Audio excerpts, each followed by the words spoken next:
Quelles sont les grandes tendances des cybermenaces observées par EZ entre juin et novembre 2025? En voici un résumé, 5 points qui résument ce second semestre. Première tendance, l'intelligence artificielle change la donne.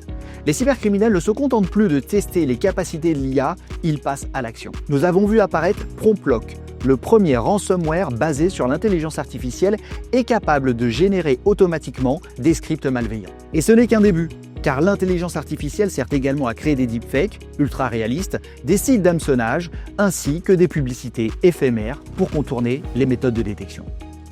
Deuxième point, les arnaques à l'investissement comme celle du groupe No Money explosent. No Money en particulier, c'est plus 62% de signalements en un an. D'abord diffusée sur les plateformes du groupe Meta, elle se propage désormais via YouTube.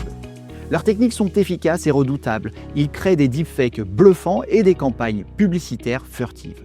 Troisième point, et côté rançongiciel, la tendance est toujours à la hausse, plus 40% de victimes par rapport à 2024. Les groupes Akira et Clean dominent, tandis qu'un nouvel acteur, Warlock, innove avec des techniques inédites. Quatrième point, et dans ce paysage, c'est une bonne nouvelle tout de même. Luma Stealer décline fortement avec moins 86% de détection sur la période. Mais en contrepartie, Cloud Eye explose. Son activité a été multipliée par 30, surtout en Pologne. Et enfin, dernier et cinquième point, l'environnement mobile n'est pas épargné. Les attaques NFC augmentent de 87%. Elles combinent des vols de données, des accès à distance, notamment via des fausses applications sur le Google Play Store ou des publicités imitant une version pour adultes de TikTok ou des services bancaires. Ces tendances montrent une chose, la cybersécurité doit et évolue aussi vite que les menaces.